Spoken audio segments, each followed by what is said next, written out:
नमस्कार, आप देख रहे हैं न्यूज़ वन इंडिया और मैं हूं आपके साथ अर्चना गुप्ता। बुलेटिन की शुरुआत कर लेते हैं बड़ी खबर के साथ। मिशन 80 को लेकर सीएम योगी आदित्यनाथ ने कमान अपने हाथ में संभाल ली है। पश्चिमी यूपी से चुनावी प्रचार की शुरुआत हो चुकी है। आज सीएम योगी आदित्यनाथ के ताबड़तोड़ दौरे जो हैं वो प्रस्तावित है।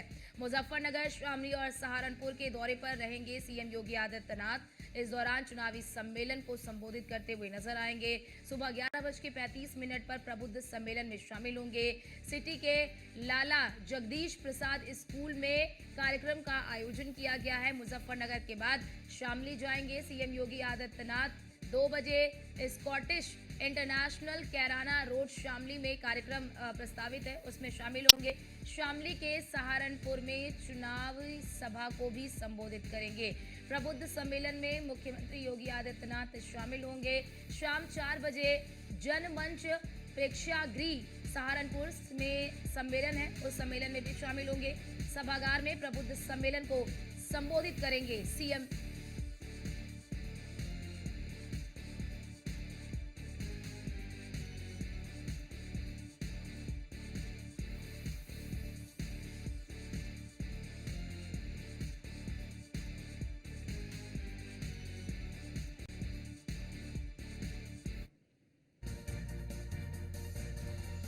तो सीएम योगी आदित्यनाथ ने कमान अपने हाथ में संभाल ली है और कल भी आपने देखा 3 जिलों के ताबड़तोड़ दौरे किए हैं सीएम योगी आदित्यनाथ ने और आज भी कई जिलों में दौरे प्रस्तावित है सीएम योगी आदित्यनाथ के। कल मथुरा, मेरठ और गाजियाबाद में सीएम योगी आदित्यनाथ ने वहां पर जाकर चुनावी जनसभा को संबोधित किया था, प्रबुद्ध सम्मेलन को संबोधित किया था और एक संदेश देने की कोशिश की। जिस तरह से मिशन 80 का लक्ष्य यूपी में बीजेपी की ओर से रखा गया है, उस मिशन 80 के लक्ष्य को प्राप्त करने के लिए बीजेपी जमीन पर उतरकर काम कर रही है, लोगों से संवाद स्थापित किया जा रहा है और ये कमान खुद सीएम योगी आदित्यनाथ ने अपने हाथ में संभाल रखी है।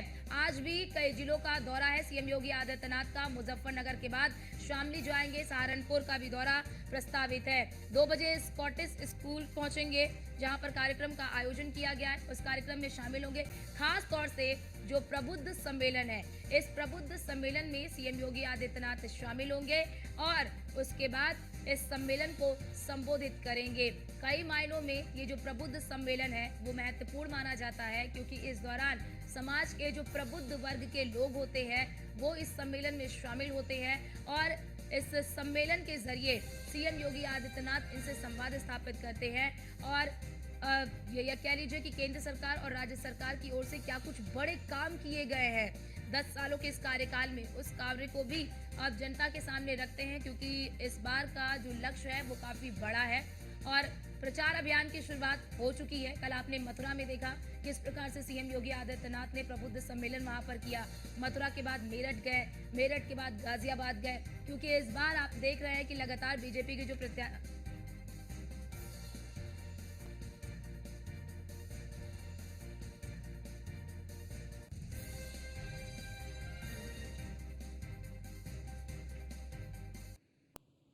और हमारे साथ हमारे तमाम संवाददाता भी जुड़ चुके हैं। स्कंदिता मिश्रा हैं लखनऊ से और इसी के साथ ही राहुल शर्मा जुड़ चुके हैं शामली से और सचिन जौहरी जुड़ चुके हैं मुजफ्फरनगर से। लेकिन शुरुआत कर लेती हूं स्कंदिता आपसे। सीएम योगी आदित्यनाथ लगातार ताबड़तोड़ रैलियां यानी कि ताबड़तोड़ दौरे कर रहे हैं।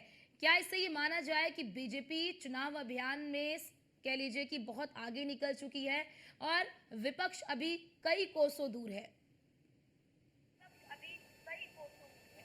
देखिए, बिल्कुल आपको बता दें, सीएम योगी आदित्यनाथ ने जो है उत्तर प्रदेश में कमान संभाल ली है प्रचार की और स्टार प्रचारक की भूमिका जो सीएम योगी आदित्यनाथ निभा रहे हैं उसके अंतर्गत आपको बता दें पश्चिम यूपी के दौरे लगातार शुरू होने वाले हैं। आज सीएम योगी आदित्यनाथ 3 अलग अलग लोकसभा सीटों के दौरे करेंगे जिसमें से पहले मुजफ्फरनगर पहुंचेंगे और उसके बाद करीब 2 बजे जो है शामली पहुंचेंगे सीएम योगी आदित्यनाथ। उसके बाद शाम को 4 बजे जो है सहारनपुर पहुंचेंगे, यानी कि लगातार उनकी रैलियां और जो जनसभाएं हैं वो शुरू हो गई है। सीएम सीएम योगी आदित्यनाथ प्रबुद्ध सम्मेलन करते हुए नजर आ रहे हैं, जिसमें आज वो मुजफ्फरनगर जाएंगे, वहां पर प्रबुद्ध सम्मेलन करेंगे। सरकार द्वारा किए गए जो जनहित के कार्य हैं उनको जनता तक पहुंचाने का कार्य लगातार जो भारतीय जनता पार्टी के लीडर्स हैं, जो कार्यकर्ता है, उन्होंने लगातार कार्य किए हैं, तमाम अभियान चलाकर, जिसमें उन्होंने कई अलग अलग अभियान चलाए थे। और अब जब मिशन 80 लेकर भारतीय जनता पार्टी चल रही है, तो ऐसे में खुद सीएम योगी आदित्यनाथ कमान संभालते हुए नजर आ रहे हैं, जहां पर उनको पश्चिम यूपी के कई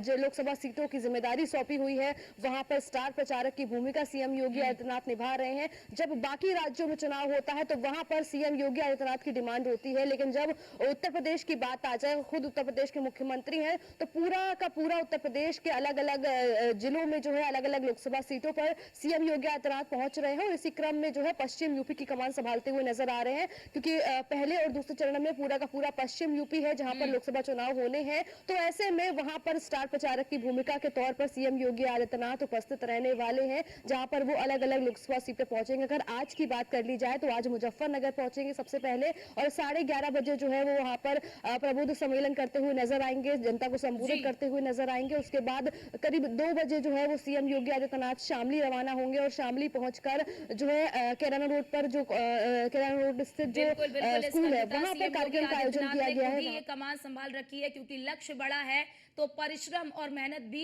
बड़ी करनी होगी। सचिन जोरी भी हमारे साथ जुड़े हुए हैं, संवाददाता है मुजफ्फरनगर से। सचिन, सीएम योगी आदित्यनाथ के दौरे को लेकर क्या कुछ तैयारी मुजफ्फरनगर में की गई है, और आज जो प्रबुद्ध सम्मेलन होगा उसके बारे में भी जानकारी।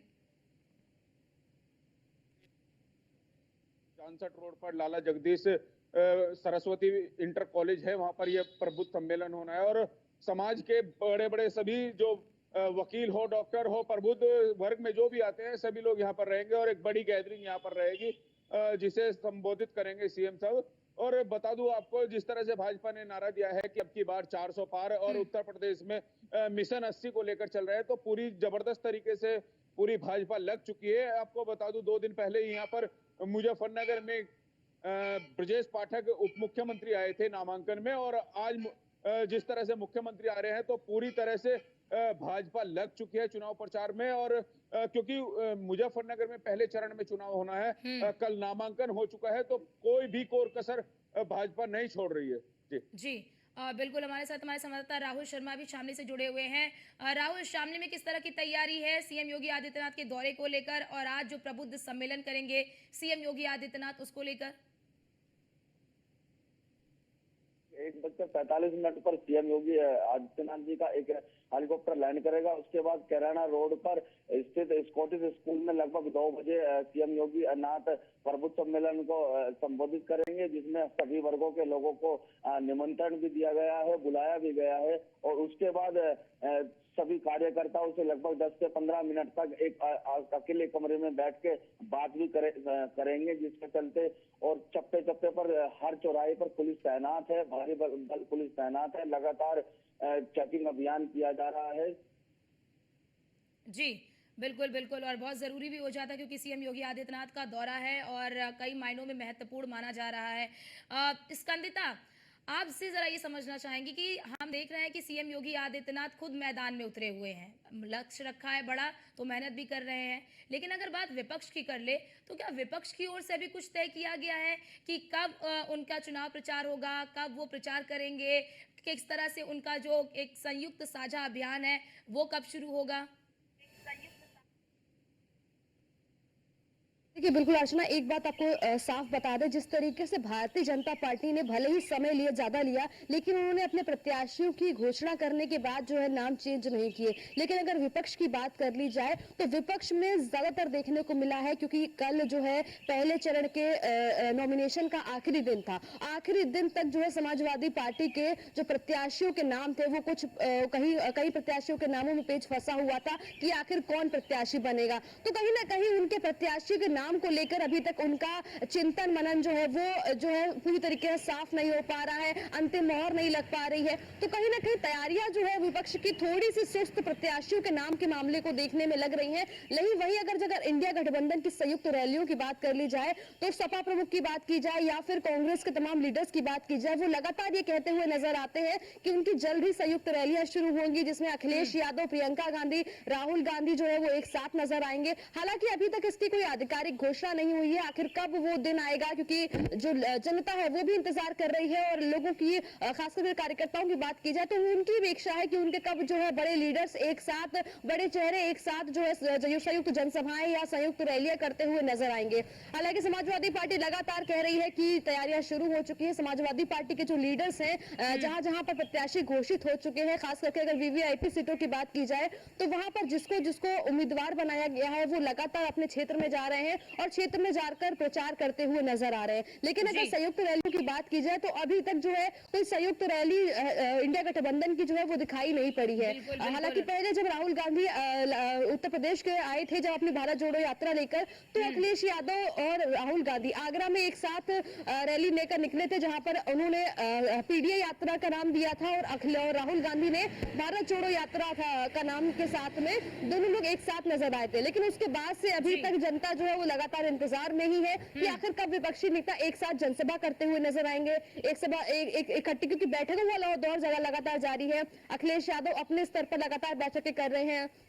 संयुक्त बैठक हुई है जिसमें कांग्रेस के लीडर्स और समाजवादी पार्टी के लीडर दोनों एक साथ मौजूद थे, जिसमें कांग्रेस की 17 सीटों को लेकर बातचीत हुई थी और उसके बाद जो बची हुई 68 सीटें थी उन पर बातचीत होनी थी, लेकिन वो संयुक्त बैठक अभी तक हो नहीं पाई है। तो कहीं ना कहीं जो है वो रफ्तार थोड़ी धीमी है, उनकी तैयारियां थोड़ी सुस्त नजर आ रही है। रफ्तार बहुत ही धीमी है और विपक्ष कहीं दूर दूर तक तो नजर ही नहीं आ रहा है, ना धरातल पर ना कहीं पर। और इसी के साथ ही बड़ा प्रश्न चिन्ह भी विपक्ष की शिथिलता पर खड़ा होता है। हमारे साथ सचिन भी लगातार जुड़े हुए हैं। सचिन, मुजफ्फरनगर की बात कर ले तो मुजफ्फरनगर की वर्तमान स्थिति क्या है? क्या लगता है कि क्या जो परिस्थितियां हैं वो बीजेपी के फेवर में है? देखिए, मुजफ्फरनगर में पिछले 10 साल से भारतीय जनता पार्टी के प्रत्याशी हैं जो डॉक्टर संजीव बालियान, वो यहाँ पर हैं और केंद्र में मंत्री भी रह चुके हैं। लेकिन 2022 की बात करें विधानसभा चुनाव की, तो यहाँ पर राष्ट्रीय लोकदल और समाजवादी पार्टी का जो गठबंधन था वो एक बड़ा असर यहाँ पर छोड़ चुका था, क्योंकि किसान आंदोलन भी हुआ था और किसानों की ये बेल्ट कही जाती है, तो उसका नुकसान जो है भारतीय जनता पार्टी को झेलना पड़ा था। और मुजफ्फरनगर की सभी 6 सीटों पर, क्योंकि पहले यहाँ पे भारतीय जनता पार्टी का कब्जा था, लेकिन 2022 विधानसभा चुनाव में सिर्फ 1 सीट भाजपा जीत पाई थी और 5 सीटें जो है रालोद और सपा के खाते में गई थी। लेकिन चूंकि अब रालोद भी भाजपा के साथ जुड़ चुकी है, तो मजबूत स्थिति में भाजपा यहाँ पर आ चुकी है और जो 4 विधायक रालोद के थे वो सब भाजपा के साथ लग चुके हैं और एक मजबूत स्थिति में भाजपा यहाँ पर है। लेकिन जो समाजवादी के प्रत्याशी हैं हरेंद्र मलिक, वो भी समाजवादी पार्टी के राष्ट्रीय महासचिव हैं और समाज में एक बड़ी पैठ रखते हैं, पूर्व सांसद रह चुके हैं। तो मुजफ्फरनगर में बड़ी ही कांटे की टक्कर है और आमने सामने की जबरदस्त टक्कर है।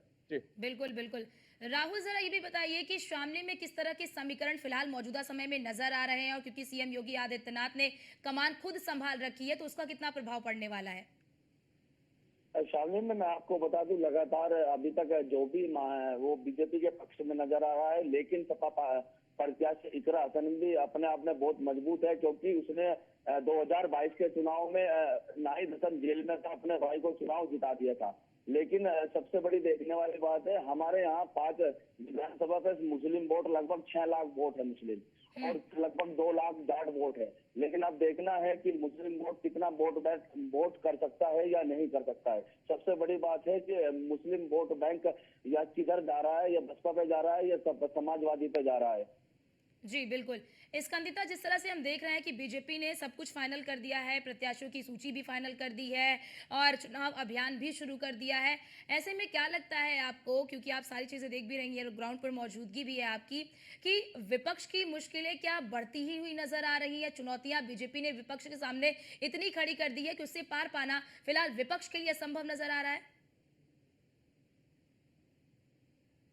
देखिए बिल्कुल आपको बता दें, विपक्ष लगातार तैयारियों में जुटा हुआ है और एड़ी चोटी का जोर लगा रहा है कि आखिर कैसे भारतीय जनता पार्टी को टक्कर दी जाए। लेकिन कहीं ना कहीं चुनौतियां उनके लिए बड़ी होती जा रही हैं। जिस तरीके से भारतीय जनता पार्टी के डिसीजन जो है वो मजबूती के साथ निकल कर आ रहे हैं। अगर प्रत्याशियों की घोषणा की बात की जाए तो भले ही उन्होंने थोड़ा लंबा ज्यादा समय लिया हो प्रत्याशियों की सूची ऐलान करने को लेकर, लेकिन उन्होंने जो है बदलाव जो है बार बार एक सीट पर देखने को नहीं मिल रहे हैं। वहीं अगर सपा की बात कर ली जाए तो समाजवादी पार्टी कहीं ना कहीं उनके जो पुराने लीडर्स रहे हैं, जो कद्दावर नेताओं में से हैं, उन्होंने लगातार जो है सपा सुप्रीमो पर दबाव बनाने की कोशिश की कि किस तरीके से दबाव बनाकर जो है वो सीटों पर प्रत्याशियों को बदला जा सके, नाम को लेकर। अगर अभी दूसरे चरण की बात कर ली जाए तो मेरठ का पेच अभी तक फंसा हुआ है, जहां पर लगातार बातें जो है वो निकलकर सामने आ रही है कि वहां का प्रत्याशी भी जो है वो बदला जा सकता है। इसके अलावा भी कई ऐसी सीटें हैं जहां पर अभी तक प्रत्याशियों की घोषणा नहीं हुई है। आखिर कौन वो होगा? बीजेपी की बात कर ली जाए तो लगातार एक दूसरे का इंतजार कर रहे हैं कि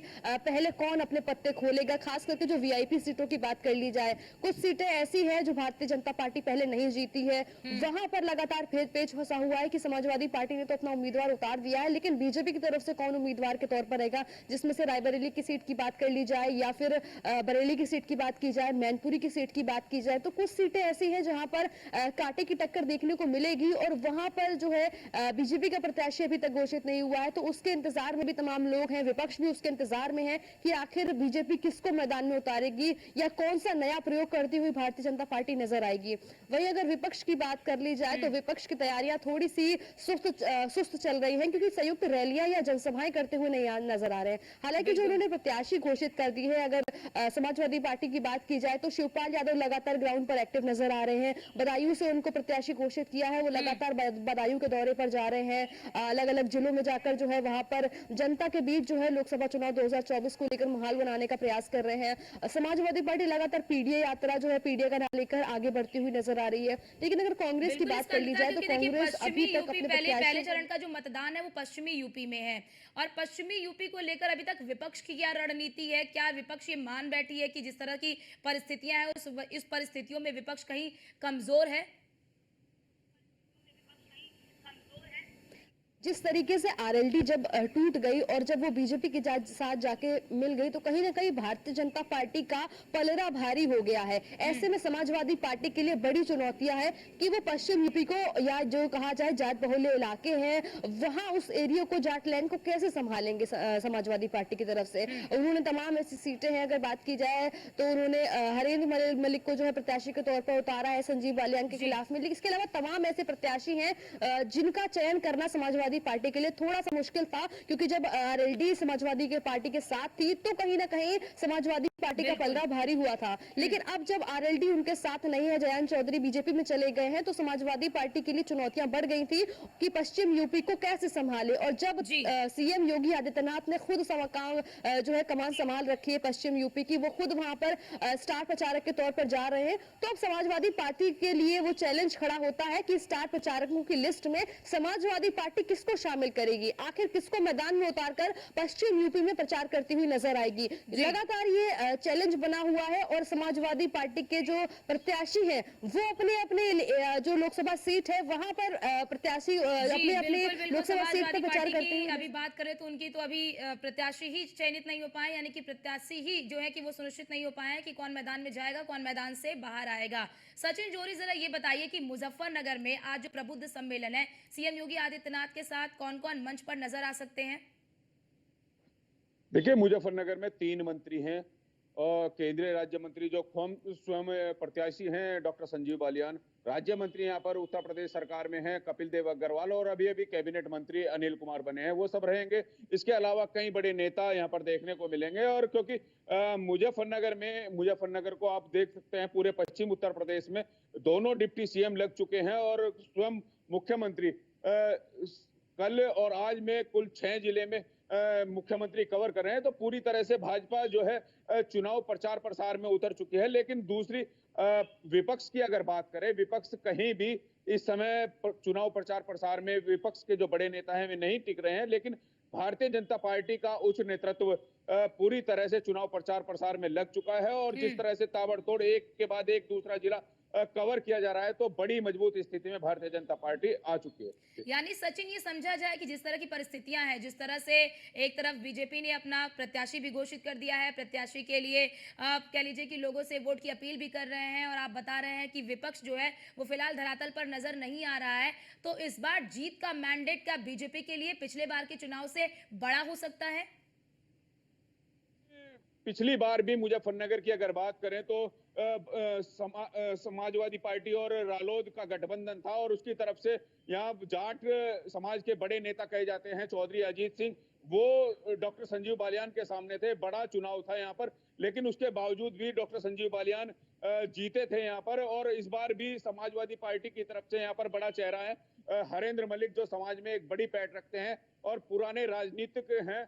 तो चुनाव तो यहाँ पर बड़ा घमासान होने वाला है। और उसके बाद जो है बसपा का जो कैंडिडेट है दारा सिंह प्रजापति है यहाँ पर, प्रजापति समाज में अपनी अच्छी पेट रखते हैं, जो दोनों प्रत्याशियों का खेल बिगाड़ सकते हैं कहीं भी, क्योंकि दारा सिंह प्रजापति, जो प्रजापति समाज होता है वो भारतीय जनता पार्टी का वोटर होता है। तो दारा सिंह प्रजापति कहीं भी खेल बिगाड़ सकते हैं, और जो भी मुजफ्फरनगर में चुनाव होगा बड़ा ही घमासान होगा, और आमने सामने की एक मजबूत टक्कर होगी। जी, बहुत बहुत शुक्रिया आप सभी का हमारे साथ जुड़ने के लिए और तमाम जानकारी हमारे दर्शकों तक पहुंचाने के लिए, क्योंकि सीएम योगी आदित्यनाथ ने कमान जो है वो संभाल रखी है, ताबड़तोड़ दौरे कर रहे हैं। सीएम योगी आदित्यनाथ 5 दिन में 15 जिलों का दौरा करेंगे, और कल भी आपने देखा कि 3 जिलों का उन्होंने दौरा किया, और आज भी 3 जिलों में दौरे सीएम योगी आदित्यनाथ के प्रस्तावित है। प्रबुद्ध सम्मेलन करेंगे और लोगों से संवाद स्थापित करेंगे।